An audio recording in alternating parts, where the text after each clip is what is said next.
Hello everyone, this is Jimmy and welcome to episode 34 of FTB Infinity Evolved Skyblock mode.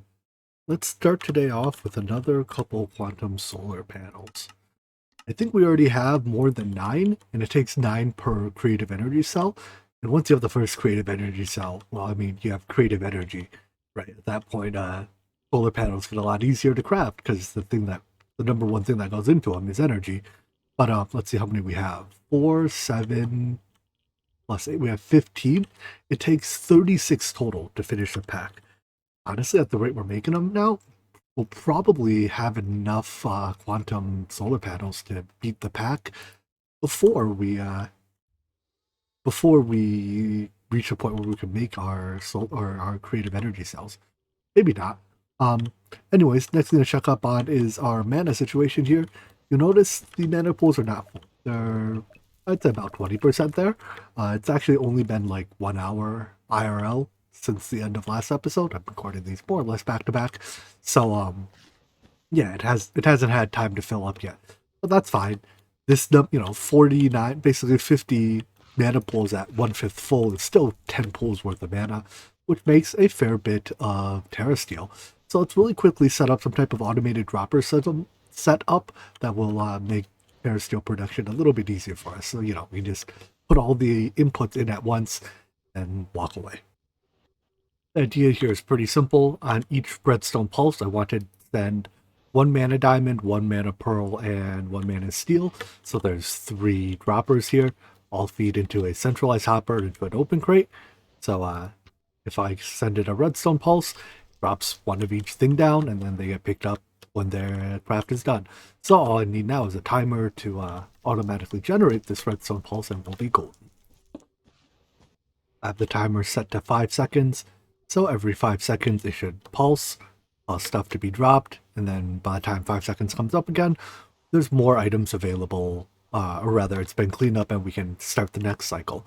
The only limitation here is I need to make sure that we actually have mana available when we do it, and the way I'll limit that is just by batch crafting. So like for now, I only have, I think I queued up like 16 pieces of Terra Steel, because if there's not enough mana, right, the craft won't be done within 5 seconds, and thus we'll not be able to start the next one, and eventually we have all the items dropped on the ground there and everything gets stuck.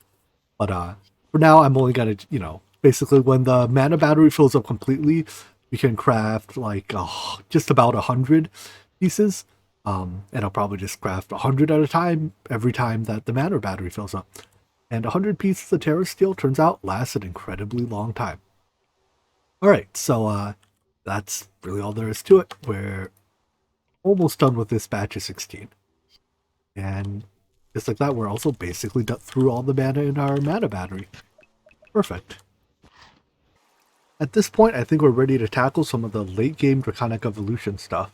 Namely Awakened Draconium, and by extension, the Awakened Core.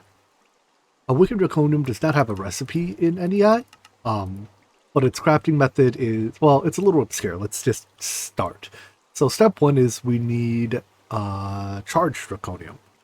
That is taking Draconium blocks. So let's just can we make 200 of these? Oh, no, we cannot. Can't even make 100 of them? Hold on. Why do we have so few nether stars? Alright, let's make a bunch of... here, we'll take these one at a time. First, let's just craft thaumium, I guess. That's just mana, steel. Put it in here. And... is thaumium already selected as a thing to make? No, go. All it takes is break a day shell, so it's pretty fast. In fact, let's automate our Alchemical Construct now. Doesn't involve that many changes. The input goes from a chest to a mini interface, and the pattern is a stack of mana steel makes a stack of thaumium. Yep, goes in there. And then now when I request thaumium, this is going to fail because I don't have enough mana steel, but see, thaumium, if I request 100 of that, it's gonna say, hey, yep, said mana steel there, make thaumium. Maybe I won't fully automate the mana steel production yet, but let's make it a little bit easier than having to split stuff between all of these mana pools. So I want one mana pool that'll serve as, I guess, like a central crafting pool. In fact, we should have two. One with no catalyst, and one with the alchemy catalyst. Let's yoink this catalyst from here. I was hoping it wouldn't fall into the void, and we got it. Aha. We'll put the alchemy catalyst under this one. Eventually, when and if I get the conjuration catalyst, I'll set up a similar thing for it, but I don't foresee making the conjuration catalyst this playthrough. And then we need a couple sparks, and these will be dominant mana pools. So they'll pull mana from our mana battery, so that we can craft without having to hit each cell of the mana battery separately. There we go. They basically fill up to the brim because they have a lot of mana to draw from. But it's pretty cool watching them start to go from absolutely no mana to a tiny bit of mana. It's like they're being rained on, except it's actually, it's not rain, it's mana. Anyways, we can drop steel or iron, but we have plenty of steel now, so I'll just use steel into here. And voila. Lots and lots and lots and lots of mana steel. Alright, that should last us a fair while. Next thing we're missing is Fluxed Electrum, so that's probably just some recipes. But I think there's one process in here that is similar to a bunch of stuff we'll do. And that is fluid transposer with redstone as a fluid. Can I view these recipes? I'm not going to go through all 885 pages because most of them are just filling fluid containers. But there's a lot of different recipes that involve pushing redstone into stuff in a fluid transposer. The various flux ducts all take it.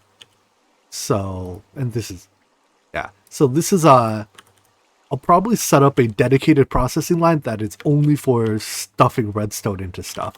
And conveniently, we have a Magma Crucible that fills a tank of destabilized redstone right here.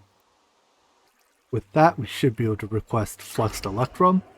So yeah, that's gold and silver, makes Electrum, and then we add redstone to it. Just make sure it's working. But then after that, we have one more step, which is to cook it in an induction furnace. Induction smelter, rather. And it has to be cooked with pyrotheum dust. I guess it requires the extreme heat. So I'll set up a induction smelter for that. But this seems to be working. The induction smelter normally isn't a terribly smart machine, right? The 2 input slots it'll happily accept, in the case of Fluxed Electrum, it'll accept like pyrotheum dust in both slots. However, Applied Energistics makes you a promise that if it's going to try to send the ingredients for one item, one craft, it won't interject with another crafting task until it has output all the ingredients from this crafting task.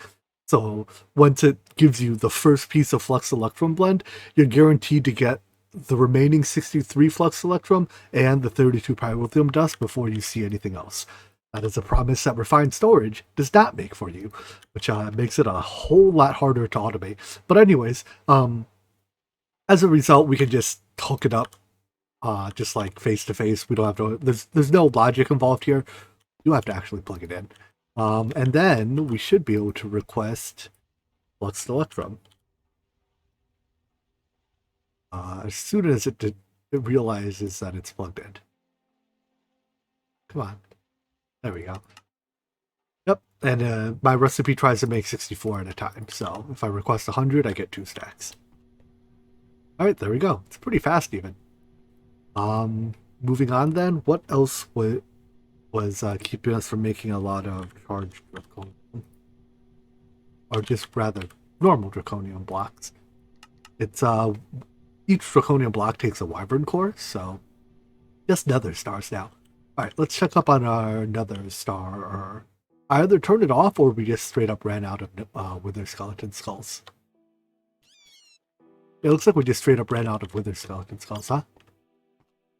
There's just not enough skulls here. Okay, wait. There's some wither skeleton skulls here. I mean, there's not a lot. Oh, I turned it off. Okay, but I think this is showing us that we clearly don't produce nearly enough wither skeleton skulls. We have like enough to make a couple withers here. This is a couple stacks, rather, of nether stars. But we're going to need way more than 2 stacks of nether stars. So, let's see about improving our wither skeleton skull production. The only way to craft wither skeleton skulls, according to NEI here, is from bees. And I'm not going to breed all the way up to withering bee just to very slowly craft wither skeleton skulls. Instead, I'm going to set up a spawner for regular skeletons, transform them into wither skeletons with witch water. We should have a bucket of that. Yep. And then cut their heads off with our cleaver.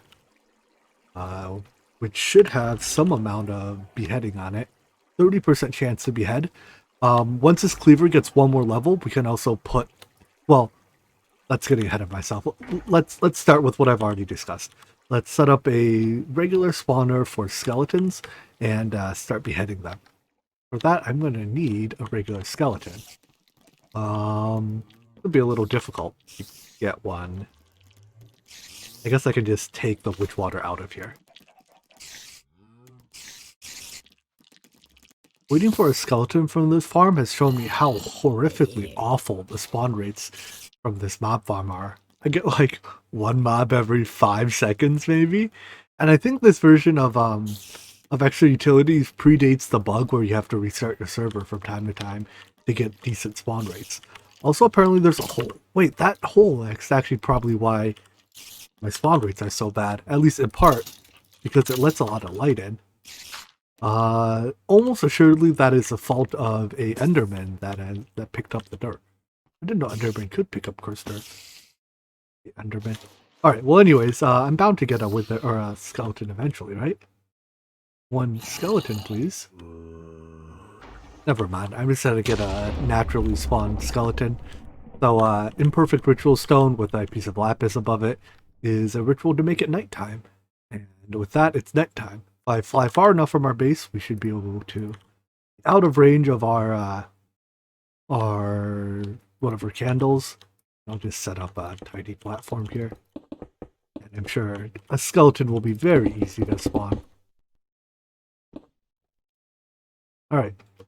Skeleton, please. Hey, look at that. 2 skeletons right off the bat. Alright, goodbye.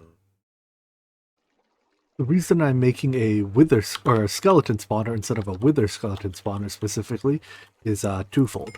First of all, wither skeletons are a special case of skeletons. So if I try to make a wither skeleton spawner, I'll actually just get a skeleton spawner. I can use the Mine Factory Reloaded spawner, right? This auto spawner in spawn exact mode and copy wither skeletons, but that uses a tremendous amount of essence. Comfortably more than I produce. So that's not really worth it. And the other reason is it's super easy to turn skeletons into wither skeletons with witch water.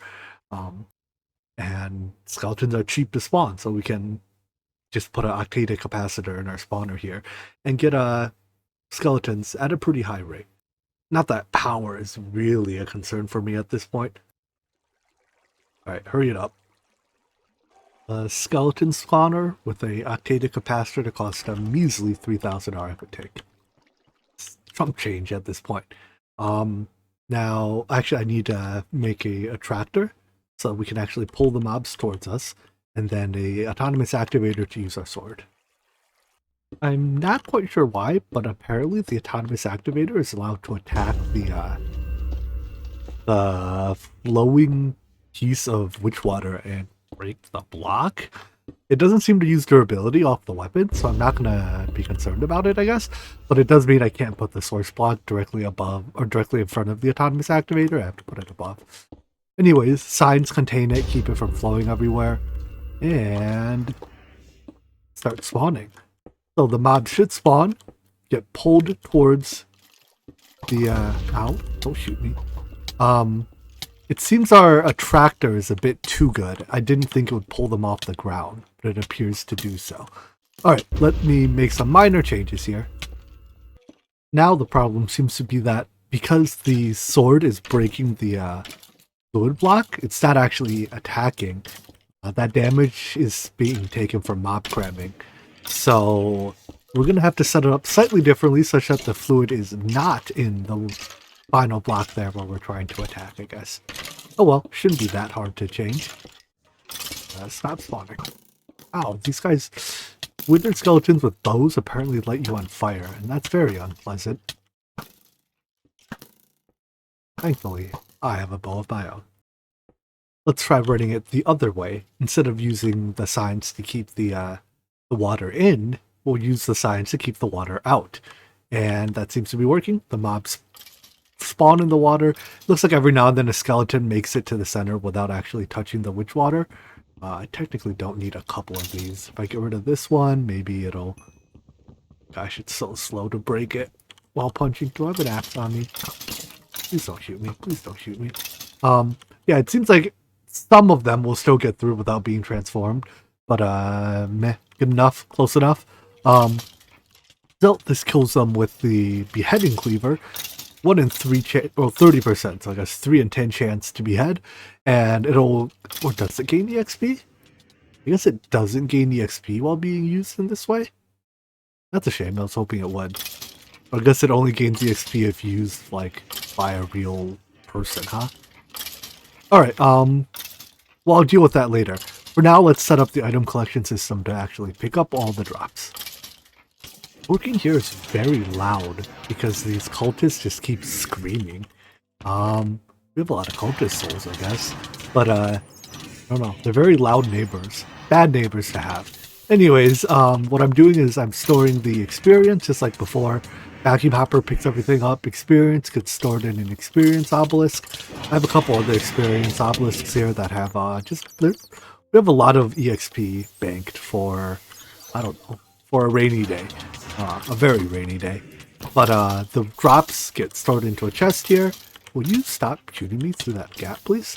And I'll hook this up to our item network, which already has a trash can for items with durability, right?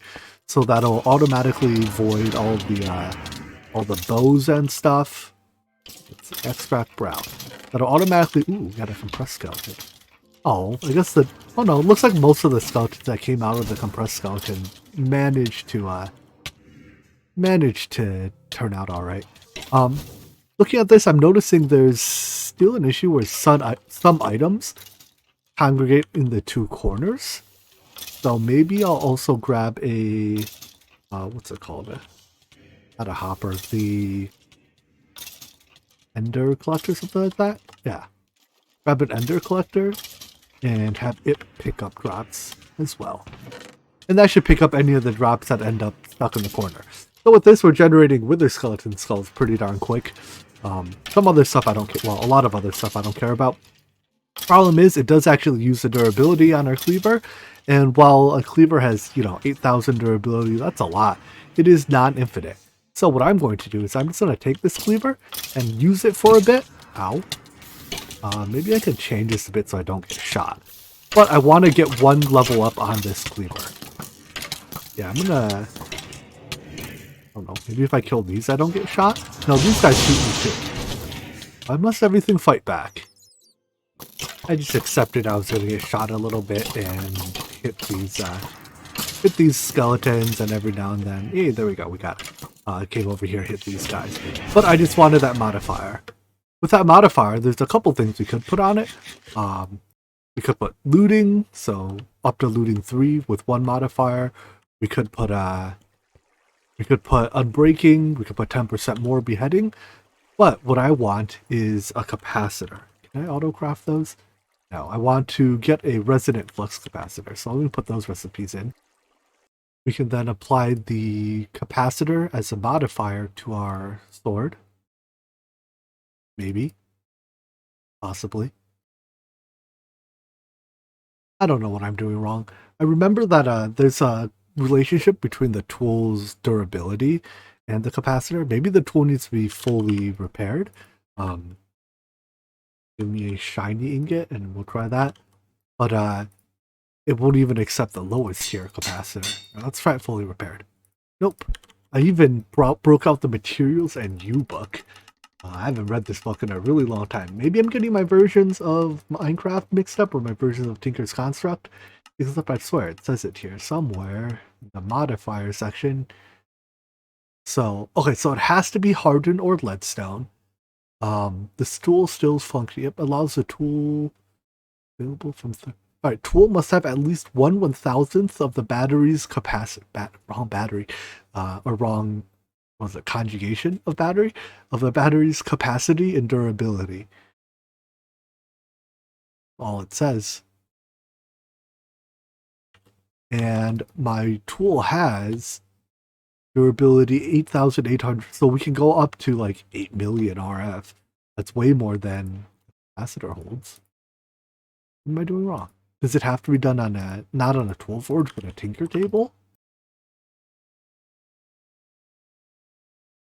Let's try it. I think if you attach a crafting table to a tool forge, it becomes a tinker table. But I should be able to apply modifiers just on a tool forge. No. Maybe I have to charge the capacitor first? Here, charge my capacitor. Well, let's start with the hardened one. Charge my capacitor, please. I, for the life of me, could not tell you why this isn't working. But it isn't, so I guess we'll have to try something else. Well, that sucks. This would have been a very easy way to make the tool unbreakable. Based on the fact that in the book here, the output is like blank, whereas normally the output shows an item, leads me to believe that perhaps this interaction is just disabled in the Skyblock mode. I swear I've done it before, but I don't know. If it doesn't work, we'll figure something else out. For now, though, I'm just going to put the cleaver back in. It's the cleaver is actually remarkably hard to auto repair. There's a couple. Ball of energy. Anyways, there are definitely some ways to auto repair it, but it's non-trivial. So I'll just let it cut off a whole bunch of heads. I mean, it gets 1 kill per point of durability, right? So after 8,000 kills, I can come in and repair it manually, need be. That'll produce 2,000 plus wither skeleton skulls. Anyways, this has gone through our entire backlog of wither skeleton skulls, and we have 200 nether stars now, which should be enough for us to make 100 draconium blocks. Yep. Each piece of awakened draconium starts with 1 draconium block. The next step is to charge the draconium. So draconium, well, this is cheating. I'm charging a whole stack at a time. Wait, is it cheating? How fast is it draining my backpack? No, maybe it's not cheating. It's splitting the energy across the entire stack. All right. But each piece of draconium needs to receive. You're not charging now. There we go. Oh, it needs to receive. I think it's 100 million RF, and it'll transform into charged draconium. So a couple things can do it. I mean, basically, it's any energy receiving item. If I hold it in my inventory, yeah, I think it's charging from my jet plate, but it's charging the entire stack at once, so it's charging a bit slowly.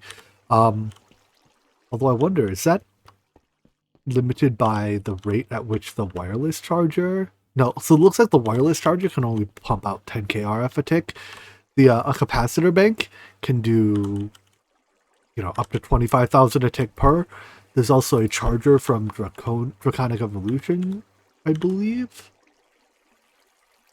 called the Energy Infuser, and this has some limit too.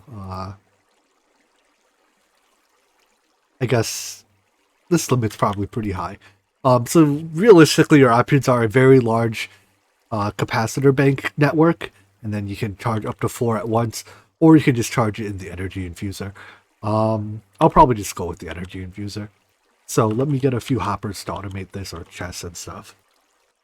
The machine is smart enough that it'll only allow you to withdraw the item once it is fully charged. So simple input output. Yeah, so it'll take it a little bit of time to store up 100 million RF, largely because we're splitting. I mean, our RF energy, right? A lot of it is getting transformed. What I'll do for now is actually take this, disable this tesseract, so that none of our RF is going into the into our mass fabricator. And it's probably not that big a deal because our mass fabricator is still being fed by all of these quantum solar panels, and that should free up basically all the energy that's generated natively as RF to go into here. So we're almost done with our first piece. There's one, and then a new piece of draconium gets placed in. So once I get 4 pieces of charged draconium, we can begin the next step. 4 pieces of charged draconium have been, well, charged. I'll leave the rest processing. We'll definitely use it down the line. I've also covered an area here with obsidian. That typically indicates there will be explosions present. We place our 4 charged draconium down. Let's get our dragon heart as well. Is there a way to craft these? There's not. That's a shame. Throw that on there. Take our draconic bow and turn on explosive power just a tiny bit. So now when we shoot the heart, it should activate. Either we don't have enough explosive power, or apparently shooting the heart with a bow doesn't count. Let's try turning up the power. I guess I can't turn it up so far that I can't actually fire it. There we go. There needs to be a minimum amount of explosive power then. When that happens, the heart starts spinning, and that means it is accepting draconic cores.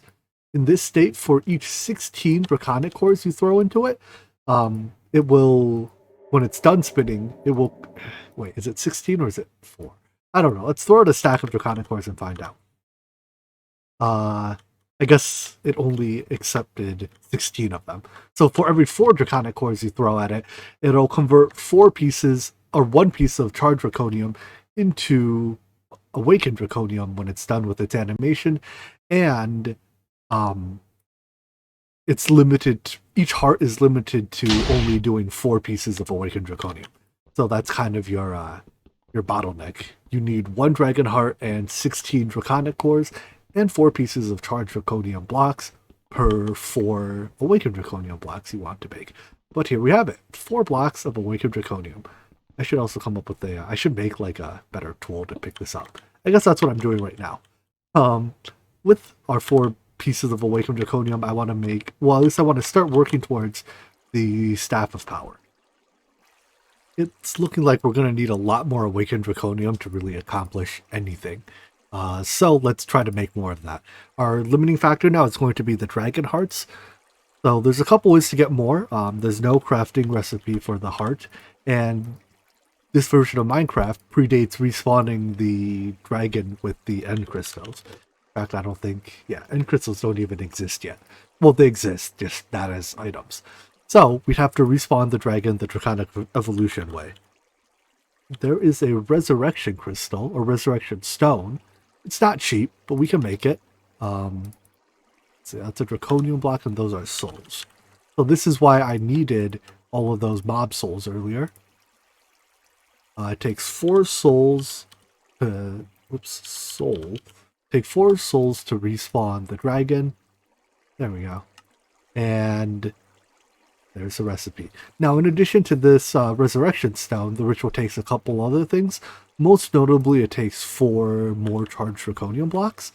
So, get 4 of those, and I'll get all the other supplies we need really quick. Here's all the blocks it takes. The resurrection stone, bunch of stuff. Not everything here is consumed, I think, but most of it is. So this also has to be done in the end. Grab an angel block, and yeah, that's enough cobblestone just for building. And there are some restrictions as to how close it has to be to the portal, I think, or at least to 0, 0. I don't know what exactly the limitations are, but we're just going to build reasonably close to it. Alright, that'll do.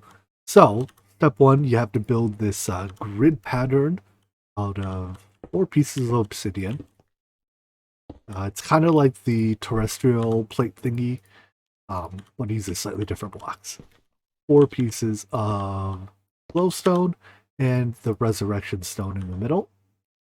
And then anywhere around this, within a couple block radius, you need 4 pillars that are 1 block tall, and 4 pillars that are 2 blocks tall, made from pillar quartz, which is really just quartz blocks. Top the 1 block tall ones with diamond, and the 2 block tall ones with the charged draconium. This whole process is documented in the Draconic Evolution tablet thingy. but I'm working off memory. So it's entirely possible I did it wrong because it hasn't begun yet. Maybe you have to click it to begin. Ah, there we go. So the process drains the...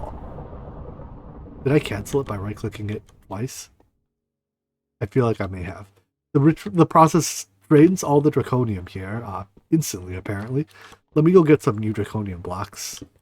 It definitely consumes most of it, but perhaps not everything. Second time's a charm, right? That's what they all say. So 4 more charged draconium blocks. Begin. A bunch of lightning strikes, a bunch of endermen get really sad. I think it respawns all the crystals, and then it respawns the dragon. But, when this is done, we'll get a new dragon. My plan is to hit it with the syringe a bunch of times. I don't actually remember if the dragon can be respawned with the RF Tools spawner in this version, but we'll find out. Let's go ahead and turn the explosive. Oopsies. The explosive on this off so I don't waste all the energy in my bow.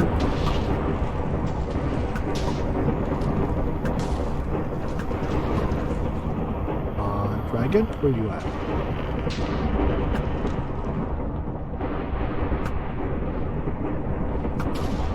Dragon, bro. You coming yet? Breaking all your crystals already. You just gonna let me do that? Not gonna stop me? I like how it like kills all the endermen when it happens too. Also really loud. I don't like the fact that it's so loud. Anyways, I think the ritual is nearing its climax because there's a lot of particles coming off. Yeah, most of it gets destroyed. I guess only the obsidian gets left behind, and an ender dragon gets respawned. I'm not sure if this is actually like the ender dragon because it doesn't look like the ender dragon, so I don't know if tagging it with this will count. I might have to respawn the ender dragon a different way in order to get like a real ender dragon to respawn. Anyways, I think that's all of... Well, here, what does it say? It does say Nobby's dragon. We'll try it out. So let's first fill our syringe. Dear dragon, I need your blood.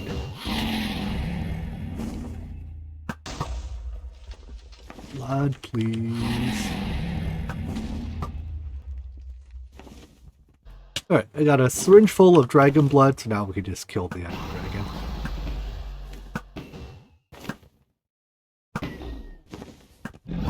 Bye-bye. It's nice knowing you. Even with a bow that has like infinite arrow speed, I still manage to miss. Alright, let's try to catch... Well, we caught some of the draconium dust. Apparently that gives us the achievement. And we get another dragon out. Alright, I think it also gives us another dragon egg. Indeed it does. Whoopsies. Hit the egg and fell into the void. Whatever. I'm going to need to come up with a better way of actually obtaining these eggs. But that's neither here nor there. Anyways, let's try to see if we can use this dragon syringe to spawn more dragons. With the RF tool spawner. Looks like it does work. Takes 200 living matter, 200 endstone, and 0.1 bottles of enchanting per dragon.